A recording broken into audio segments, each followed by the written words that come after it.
O cristão repousa naquela esperança sobre um mar tempestuoso.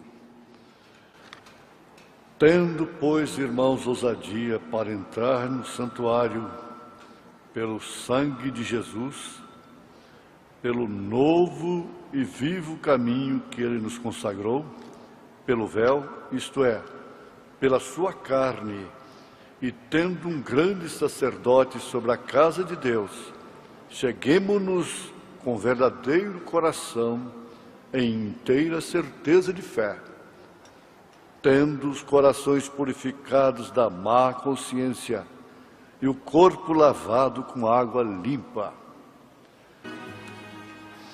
O cristão repousa naquela esperança sobre o mar tempestuoso.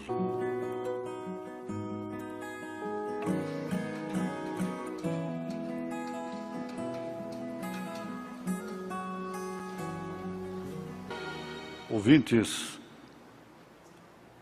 o que é que caracteriza um cristão? A base dessa resposta está na fé, na confiança do indivíduo, do crente, na palavra de Deus, nas promessas divinas. Mas por que um cristão repousa naquela esperança sobre o mar tempestuoso? Expressão do profeta desta era, na mensagem Véu Adentro. Porventura, ele tem em si um salva-vidas natural e que pode livrá-lo até mesmo no mar? Uma certa senhora cristã, viajando da Irlanda para Nova York, nos Estados Unidos, faltando meia hora para o navio ancorar, chegar em Nova York,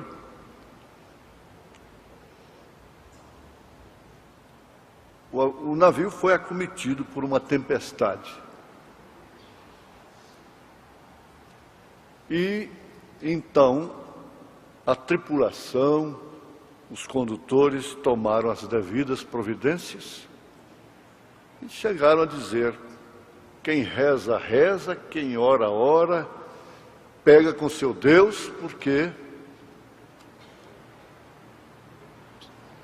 dentro de meia hora nós estaremos no porto ou estaremos no fundo do mar. E esta senhora ficou se comportando de uma maneira estranha para ele, para o comandante da tripulação que comandava a conduta e ordem do navio. E ele lhe chamou a atenção: por que, numa hora dessas, a senhora está aí cantando, louvando? O que é isso? Parece que a senhora está satisfeita com o que está acontecendo? Nós podemos estar no fundo do mar, dentro. Ela disse para ele calmamente: bom, eu tenho uma filha que está na glória. Se o navio afundar, antes de chegar no porto, então dentro de meia hora, ou menos, eu estarei com ela na glória. E se não afundar, eu estarei com a outra que eu tenho aqui em Nova York. De qualquer maneira, glória a Deus. Essa atitude dela explica isso. O cristão repousa naquela esperança sobre o mar tempestuoso. Abraão podia conhecer de primeira puxada, segunda puxada, terceira puxada, trovões, relâmpagos, selos, conhecer de mistérios, mas ele interpretou tudo isto através de sua conduta, desde que Deus o chamou da casa de sua parentela. E muito especialmente quando ele entrou na sua terceira etapa. Que ele recebeu Eloi em casa, na sua tenda, e Eloi fez para ele uma promessa que dificilmente uma pessoa poderia enfrentar uma situação como aquela diante de Deus. Eloi disse para ele que ele ia ser visitado ao tempo próprio e ele alcançaria um filho com Sara. Depois de velhos, ele escuta isso. Sara ouviu. Ela descreu de si própria. Mas aquilo se tornou realmente um mar tempestuoso. O profeta disse que depois que você recebe a mensagem, a sua vida fica mais difícil. E ele faz referência exatamente disso. Depois que Abraão recebeu a visita de Eloi, a sua vida ficou muito mais difícil. Porque agora um velho,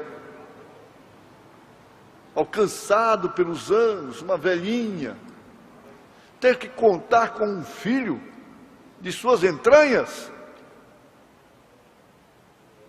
porquanto, quando ela era nova ainda, sua madre era fechada, ela era estéril, nunca havia alcançado um filho, ficou bem mais difícil. Está bem difícil para nós. Está muito difícil para mim. Mas eu fui chamado. Você foi chamada. Pela presciência de Deus, Ele colocou os nossos nomes no livro da vida do Cordeiro desde antes da fundação do mundo. E Ele não olhou para mérito, para qualidades de quem quer que seja.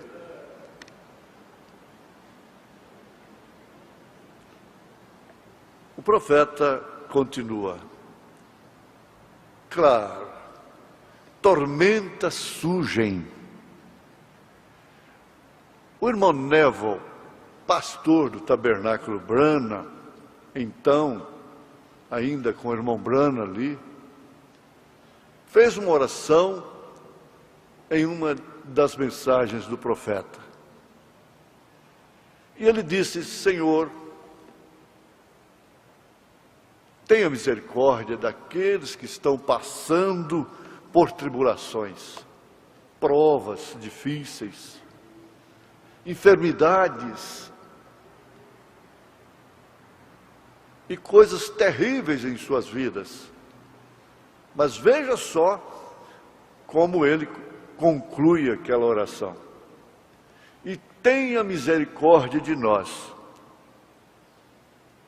Esteja conosco quando estivermos enfrentando semelhantes provas.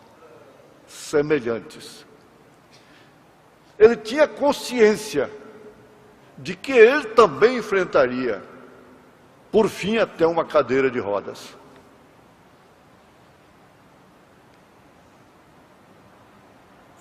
Você tem que pensar, e quando eu estiver enfrentando a minha situação?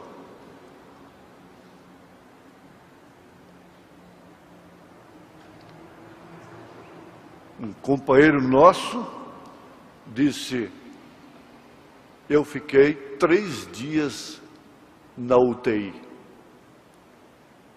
3 dias na 5ª dimensão. Quando estivermos enfrentando semelhantes provas, você não sabe qual é a sua prova decisiva. Eu não sei a minha. Ele disse: eu não sei como eu vou morrer, se vai ser do coração, se vai ser um câncer, se vai ser um acidente, se eu vou morrer assassinado. Eu não sei.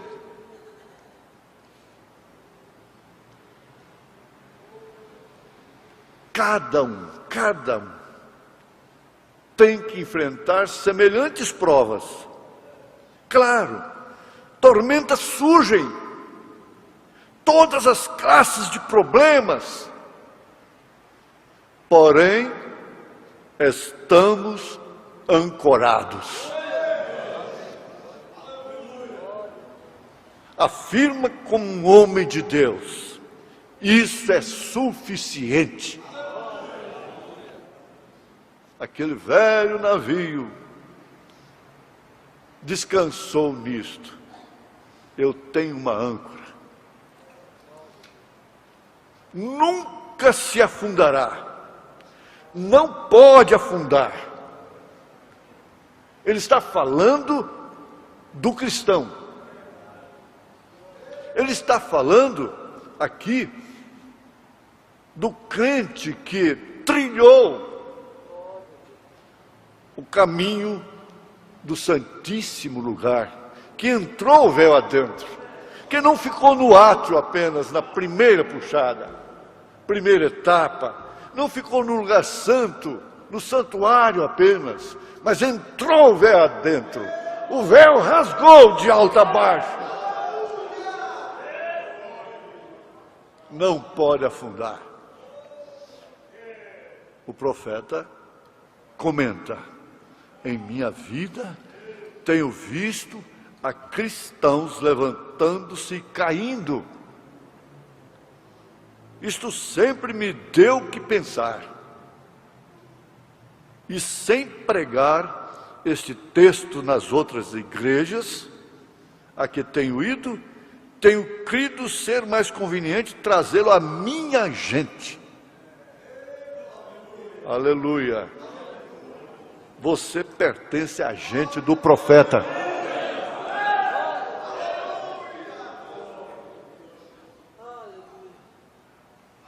Trazê-lo à minha gente.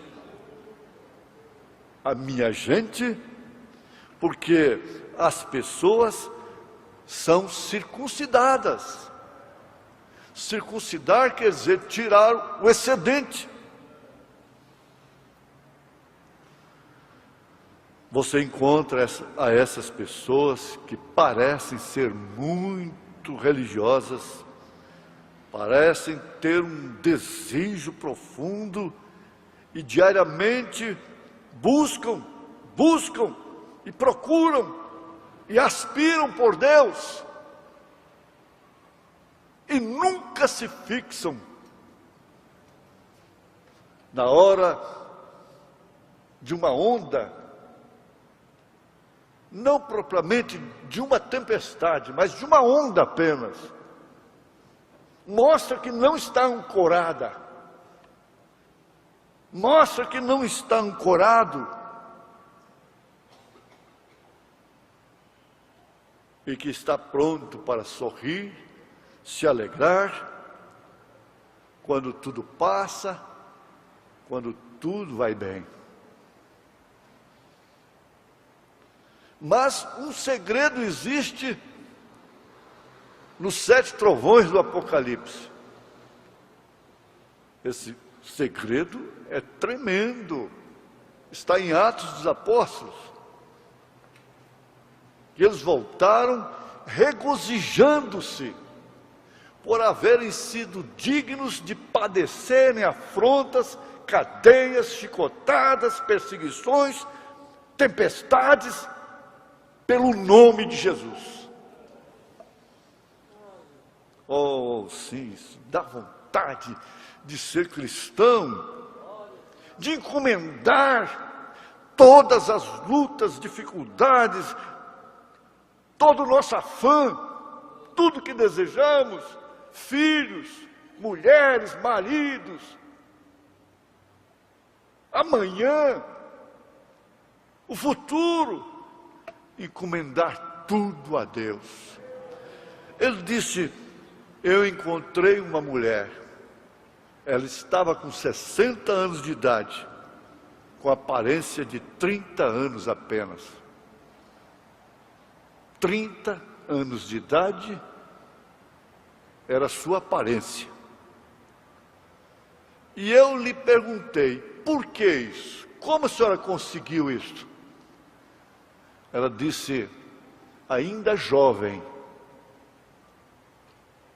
ainda criança, eu encomendei a minha vida a Deus e descansei.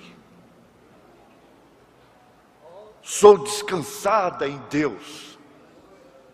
Sou ancorada, em outras palavras. Paulo, escrevendo sua primeira carta aos Tessalonicenses, capítulo 4, verso 13, ele disse, eu não quero, com autoridade apostólica, eu não quero, irmãos, que sejais ignorantes acerca dos que já dormem, como os demais que não têm esperança. Ele estava se referindo ao ente querido que morre. Mas isso pode ser aplicado. Eu não quero, irmãos, que sejais ignorantes, instáveis, quando o mar estiver revolto. Eu não quero, eu não aceito, porque o meu evangelho é âncora. Ele disse, é o poder de Deus. O meu evangelho é aquele Jesus que andou sobre as águas e mandou o mar sossegar. Mas, todavia, nunca se fixam.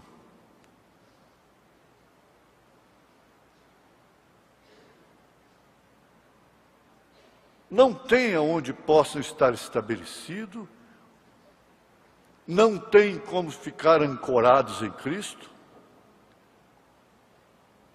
E isto eu tenho aprendido, por experiência, que são pessoas de intelecto, cristãos de mente apenas, de intelecto. Agora ele diz assim, falando isto, há dois tipos diferentes de cristãos. Parece estranho, porém não direi dois tipos diferentes. Eu diria duas fases diferentes seria uma palavra melhor para se usar. Não dois tipos, duas fases. O mesmo cristianismo, porém com duas fases diferentes. Veja em qual fase você está. Uma delas é uma concepção mental ou intelectual do que Deus tem dito em sua palavra e de Jesus Cristo, mediante o conhecimento. E outra é diferente. É uma experiência experimentada que Deus tem dado ao coração do homem e que o conserva para a vida.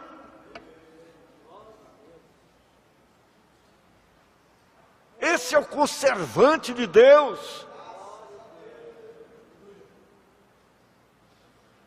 Essa parte, essa fase intelectual é faminta.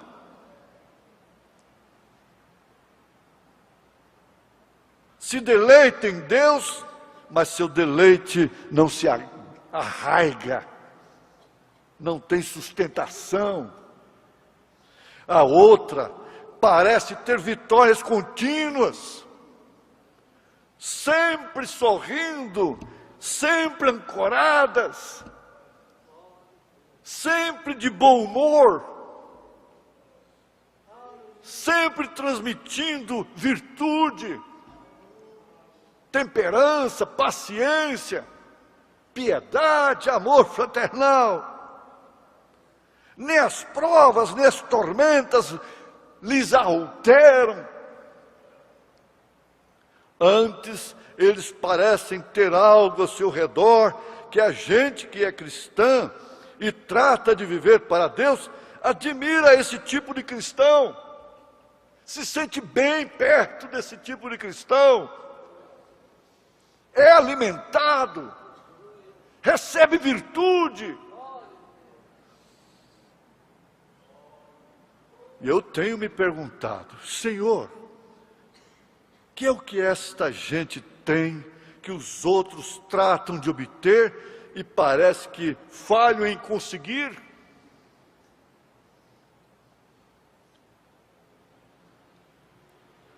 Fazem tanta força e não têm. E esse cristão ancorado não faz força alguma e tem. Que diferença é esta? É que a coisa começa de dentro.